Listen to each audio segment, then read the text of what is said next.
Reels বনাম বুলি transaction কৰি আছিলোঁ, কিন্তু মোৰ দ্বাৰা নহ'ব যেনে লাগিছে বুজিছে। মই এইবোৰ কৰিব নোৱাৰোঁ। ব'লক আৰু এতিয়া স্কুল যাওঁ। আজি ষ্টুডেণ্টক হোম ভিজিট কৰিম।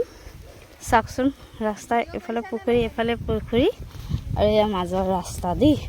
এইটো ৰাস্তা দি খোজকাঢ়ি গৈছোঁ। ৱাই, যাবলৈও ভয় লাগিছে। উফ উফ, অঁ দেখিছেনে মাটি চব ভৰি কেনেকৈ সোমাই যায়।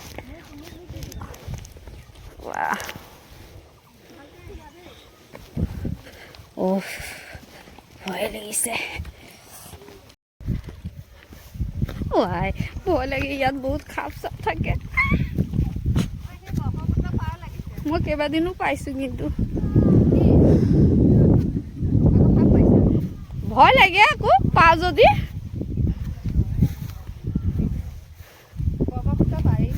এইটো চাওকচোন, ব্ৰহ্মপুত্ৰ পাৰ। আচলতে ব্ৰহ্মপুত্ৰ নহয়, এইটো পুখুৰী হয়। ইয়াত মানে চব ফিচাৰী কাম কৰে আৰু চবৰে ঘৰৰ আগে পিছে চাৰিওফালে পুখুৰী। হা, অঁ, ভয় খাইছে নেকি? হা, ঘৰত আহিছোঁ। আপোনালোকৰ ঘৰৰ মাজেৰে ৰাস্তা। হা,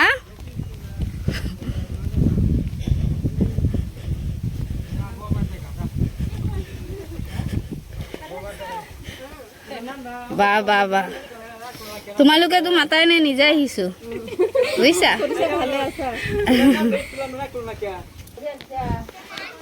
দেখিছেনে মানুহৰ ঘৰৰ পদূলিৰ মাজেৰে ৰাস্তা। বা ষ্টুডেণ্টবোৰ আহিব যে, সিহঁতৰো কিমান অসুবিধা হয়, হয়নে নহয়? অকল আমাৰে অসুবিধা সেইটো নহয়, সিহঁতৰো অসুবিধা। বা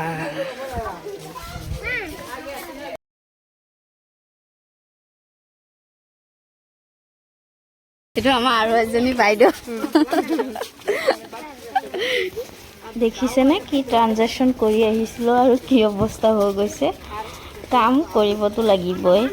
এয়া আৰু বহুত দীঘল ভিডিঅ', বেছি দীঘলীয়া নকৰোঁ মানে।